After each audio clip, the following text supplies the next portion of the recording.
Hello student, welcome to Amrish Vishwakarma YouTube channels. और आप सभी का इस चैनल पर स्वागत है। और आज हम लोग पढ़ेंगे क्लास टेंथ के केमिस्ट्री में फर्स्ट चैप्टर जो हम लोग पढ़ रहे हैं, जिसका नाम है केमिकल रिएक्शन एंड इक्वेशन। उसमें हम लोग आज अगला रिएक्शन पढ़ेंगे जिसका नाम है डबल डिस्प्लेसमेंट रिएक्शन। और डबल डिस्प्लेसमेंट रिएक्शन को ही कहा जाता है डबल डिकम्पोजिशन रिएक्शन या मेटाथेसिस रिएक्शन। ठीक है, तो या तो इसको आप डबल डिस्प्लेसमेंट रिएक्शन बोलिए या डबल डिकम्पोजिशन बोलिए या मेटाथेसिस रिएक्शन बोलिए, या तीनों एक ही नाम है। एक्चुअली होता क्या है डबल डिस्प्लेसमेंट रिएक्शन, आइए उसको समझते हैं। तो डबल डिस्प्लेसमेंट रिएक्शन के लिए सबसे इंपॉर्टेंट चीज है कि आपके पास दो कंपाउंड होना चाहिए। अब वो दो कंपाउंड कैसा होना चाहिए? वो दो कंपाउंड आयनिक कंपाउंड होना चाहिए। ठीक है, वो दो कंपाउंड जो होना चाहिए वो आयनिक कंपाउंड होना चाहिए। आयनिक कंपाउंड वो होता है जो पॉजिटिव आयन और निगेटिव आयन से मिलकर बना होता है। जैसे NaCl एक आयनिक कंपाउंड है, क्योंकि Na प्लस और Cl माइनस ये पॉजिटिव आयन निगेटिव आयन ये हो गया से मिलकर बना हुआ है। तो ये आपका क्या हुआ? ये आपका जो ना आयनिक कंपाउंड हुआ।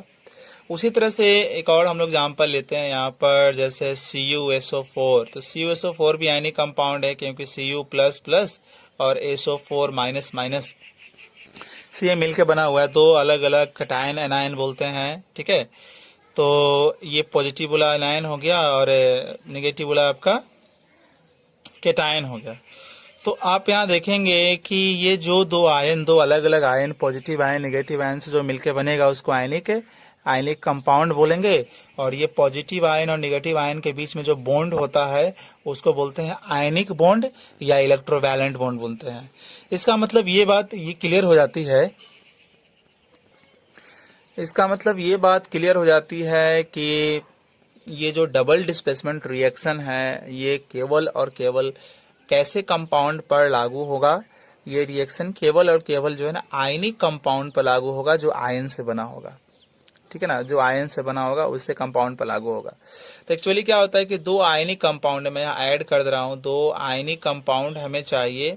और अगर ये दोनों आयनिक कंपाउंड एक दूसरे से रिएक्ट कर रहे हैं, कैसे? अपने आयन की अदला बदली करके। ठीक है, दो आयनिक कंपाउंड जब अपने आयन को एक्सचेंज करते हैं, ठीक है ना, और एक्सचेंज करके प्रोडक्ट बनाते हैं, तो उस तरह की जो रिएक्शन होता है ना, उसको बोलते हैं double displacement reaction. Double displacement reaction में दो आयनिक कंपाउंड आपस में अपने आयन को क्या करते हैं? एक्सचेंज कर लेते हैं। अपने आयन को आपस में आयन की अदला बदली कर लेते हैं, उसको बोलते हैं डबल डिस्प्लेसमेंट रिएक्शन या डबल डिकम्पोजिशन रिएक्शन या मेटाथेसिस रिएक्शन बोलते हैं।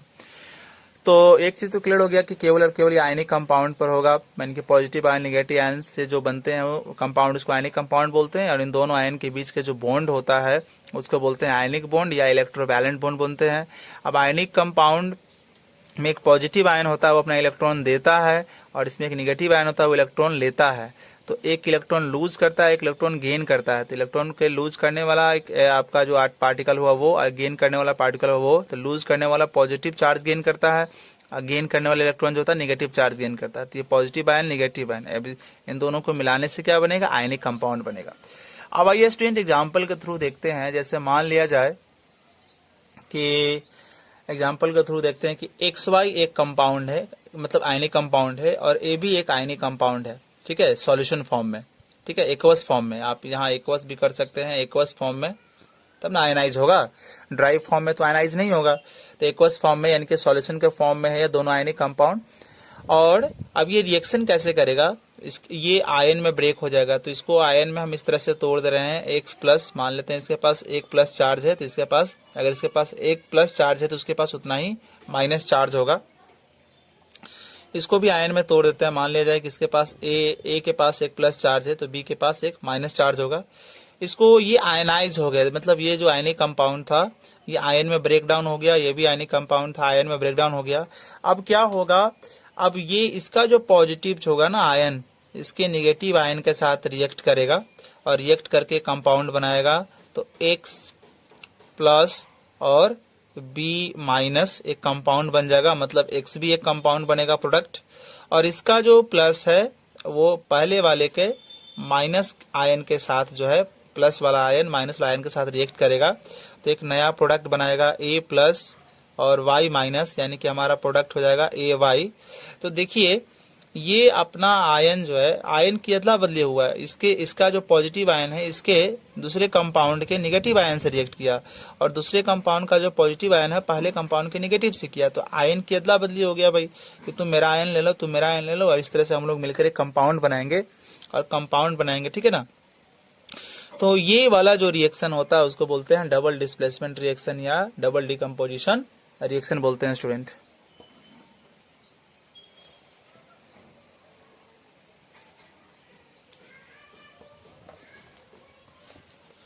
एक और एग्जांपल लेते हैं, जैसे NaCl और AgNO3, सोडियम क्लोराइड और सिल्वर नाइट्रेट।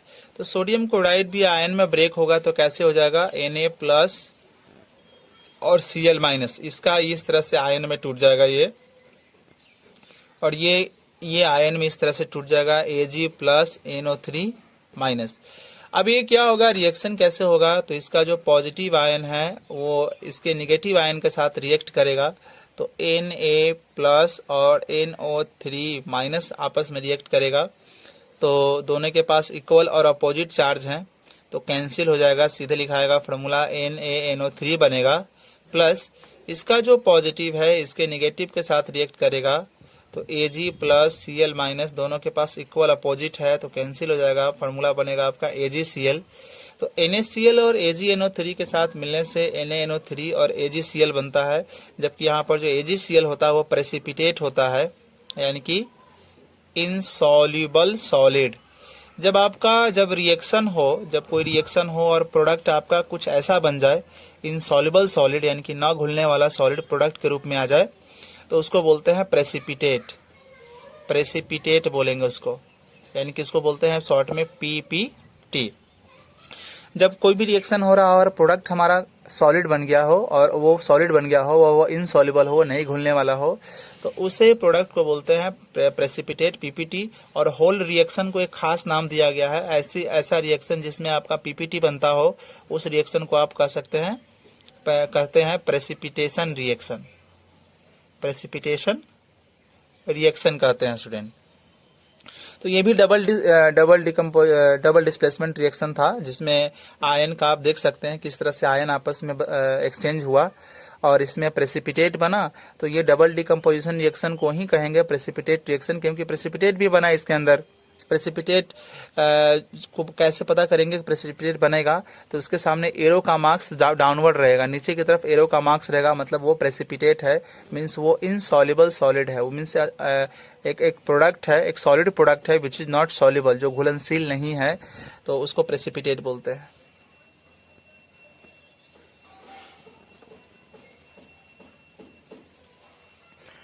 सो स्टूडेंट एक और हम लोग क्वेश्चन यहाँ पर लेते हैं और उसको डिस्कस करते हैं। जैसे BaCl2 है, तो BaCl2 है तो ये Ba प्लस प्लस और Ba प्लस प्लस जो है, और यहाँ पर इसके पास दो चार्ज होते हैं, इसके पास क्लोरीन के पास एक होते हैं, और Na के पास दो चार्ज होंगे, SO को पास जो है दो माइनस होंगे।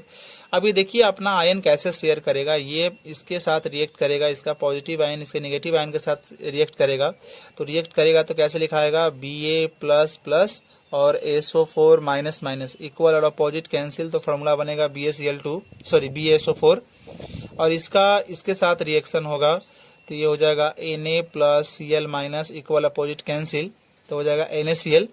और यहाँ पर ये भी प्रेसिपिटेट बनता है, इसलिए इसके बगल में डाउनवर्ड एरो लगाया हुआ है, तो ये भी आप प्रेसिपिटेशन रिएक्शन हुआ, ये डबल डिस्प्लेसमेंट भी हुआ as well as precipitation reaction भी हुआ, because there is a formation of precipitate in this reaction. और प्रेसिपिटेट कौन हुआ, ये हुआ, and which is shown by the downward arrow. So student अभी हम लोग देखेंगे type of double displacement reaction. Double displacement reaction के कितने टाइप होते हैं, तो डबल डिस्प्लेसमेंट रिएक्शन के टाइप 3 होते हैं, वो 3 तरह से हो सकता है। एक तो न्यूट्रलाइजेशन के रिएक्शन के फॉर्म में भी हो सकता है ये, और दूसरा जो है प्रेसिपिटेशन रिएक्शन के फॉर्म में भी हो सकता है, और थर्ड जो है ना वो उसको बोलेंगे गैस फॉर्मेशन रिएक्शन के फॉर्म में भी हो सकता है। तो यहाँ एक चीज क्लियर हो गया कि न्यूट्रलाइजेशन रिएक्शन जो होता है, ये डबल डिस्पेंसन रिएक्शन जो होता है वो तीन तरह का हो सकता है, तीन टाइप का हो सकता है। Number one is neutralisation reaction, number two is precipitation reaction, and number third is gas formation reaction. So student अभी हम लोग वन बाय वन सारी चीजों को डिस्कस करेंगे। सबसे पहले है न्यूट्रलाइजेशन रिएक्शन क्या है। एक्चुअली न्यूट्रलाइजेशन रिएक्शन क्या होता है, जब एसिड को हम लोग स्टूडेंट HX से डिनोट करते हैं। एसिड में फिक्स है कि हाइड्रोजन आयन रहेगा ही रहेगा, तो उसको HX से डिनोट करते हैं, समझ गए ना। और एक्स में भी क्या हो सकता है, क्लोराइड, ब्रोमाइड, आयोडाइड, फ्लोराइड, इस तरह की चीजें हो सकती है ना, सल्फेट, फॉस्फेट। तो इतना कॉमन है कि every acid has a hydrogen in common, हर एक एसिड के पास हाइड्रोजन होता है कॉमन के रूप में। और यहाँ जो बेस होता है स्टूडेंट, बेस को हम लोग MOH से डिनोट करेंगे, means OH is common, OH means hydroxyl ion is common in base student. तो बेस को ऐसे डिनोट करेंगे, ये एसिड का आपका डिनोट इस तरह से करते हैं और बेस को इस तरह से डिनोट करते हैं स्टूडेंट। अब एक्चुअली क्या होगा कि एसिड भी आयनाइज होता है, सारे एसिड तो नहीं, जो स्ट्रॉन्ग एसिड होते हैं वो बहुत आसानी से मजबूती से आयनाइज हो जाते हैं। जैसे ये आयनाइज हो गया H+X नेगेटिव, ये आयनाइज हो जाएगा आपका M+, मान लिया जाए कि इसके पास एक चार्ज है, और OH-। अब इसका जो है, इसका पॉजिटिव आयन इसके नेगेटिव आयन के साथ रिएक्ट करेगा तो बनेगा आपका H+OH-, और इसका पॉजिटिव आयन इसके नेगेटिव आयन के साथ रिएक्ट करेगा तो हो जाएगा M+X-। तो क्या बनेगा प्रोडक्ट स्टूडेंट, ये बनेगा MX, क्योंकि इक्वल अपोजिट है तो कैंसिल, यहाँ भी इक्वल अपोजिट है तो कैंसिल। तो HOH का मतलब क्या हो गया, H2O। यानी कि जब एसिड बेस रिएक्ट करता है तो MX बनता है, तो MX जो हो गया वो सॉल्ट होता है, और यहाँ जो होता है वो क्या हुआ, आपका वाटर हुआ। तो आप देख सकते हैं कि एसिड बेस रिएक्ट करता है, एसिड और बेस रिएक्ट करेगा तो सॉल्ट और वाटर बनता है। और आप देखिए कि एसिड बेस कैसे रिएक्ट किया, दोनों अपने आयन को एक्सचेंज कर रहे हैं, और आयन को एक्सचेंज करके सॉल्ट और वाटर बना रहे हैं। तो जब आयनिक कंपाउंड, ये ऑलरेडी आयनिक कंपाउंड होता है, ये भी आयनिक कंपाउंड होता है, तो जब आयनिक कंपाउंड अपने आयन को एक्सचेंज करते हैं, अपने आयन की अदला बदली करते हैं, तो वो कौन सा रिएक्शन हो गया, डबल डिस्प्लेसमेंट रिएक्शन हो गया। तो ये डबल डिस्प्लेसमेंट रिएक्शन हुआ जिसमें एसिड बेस रिएक्ट कर रहा है, आपस में सॉल्ट बना रहा है।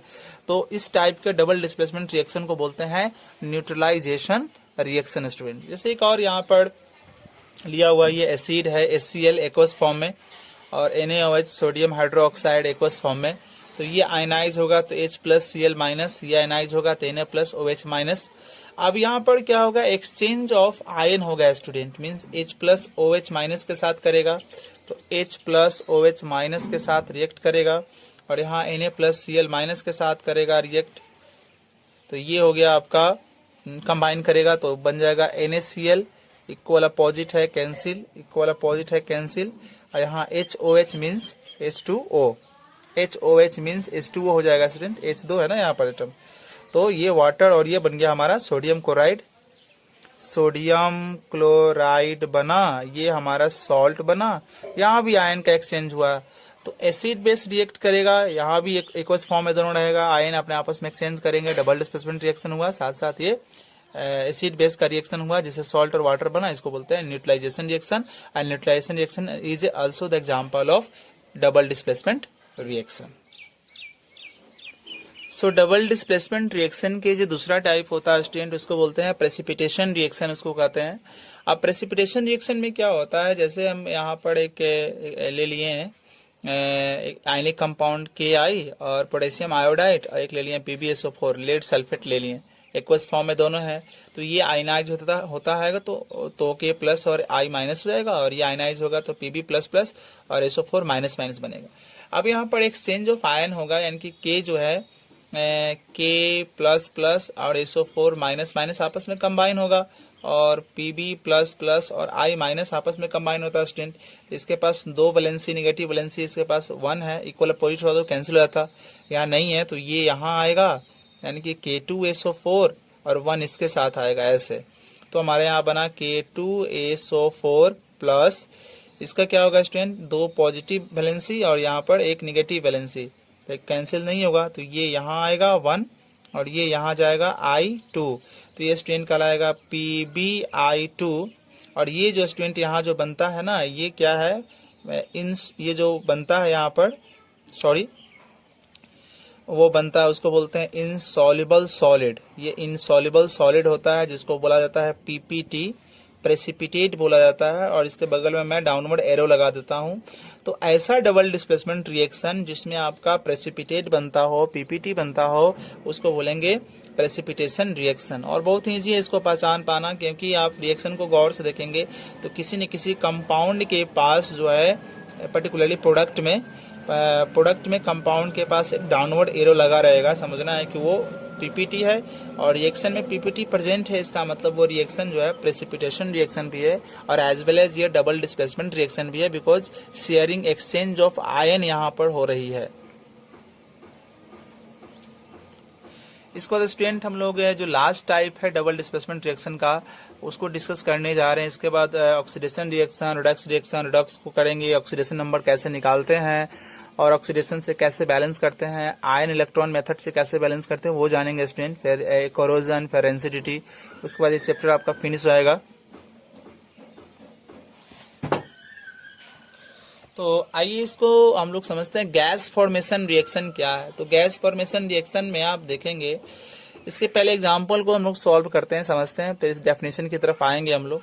जैसे ZnS है, ये भी आयनिक कंपाउंड है और एक्वस फॉर्म में है, तो ये आयन में ब्रेक होगा, Zn प्लस प्लस और S माइनस माइनस, ये आयनिक कंपाउंड है, ये आयन में ब्रेक होगा, आपका एक्वस फॉर्म में है, तो H प्लस Cl माइनस, तो ये जो है ना आपका इसके साथ जाकर रिएक्ट करेगा, कंबाइन करेगा, तो कंबाइन करेगा तो Zn plus plus Cl minus, और फिर ये जो है इसके साथ जाकर कंबाइन करेगा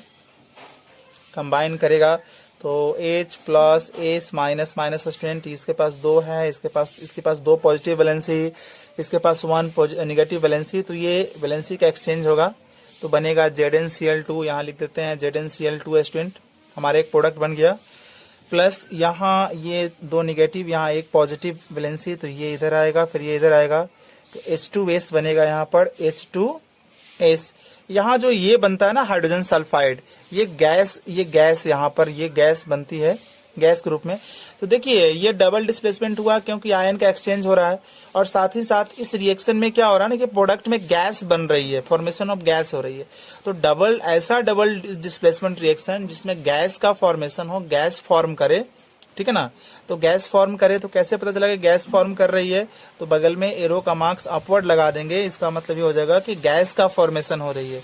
तो डबल डिस्प्लेसमेंट रिएक्शन जिसमें गैस की फॉर्मेशन हो रही है उसको बोलेंगे गैस फॉर्मेशन रिएक्शन बोलेंगे स्टूडेंट। तो स्टूडेंट आज की वीडियो में इतना ही, हम लोगों ने डबल डिस्प्लेसमेंट रिएक्शन को समझा है। अगले वीडियो में हम लोग ऑक्सीडेशन के बारे में समझेंगे और then reduction. So I hope सारी चीज़ आपको समझ में आई होगी। So thank you for watching and thank you for your support.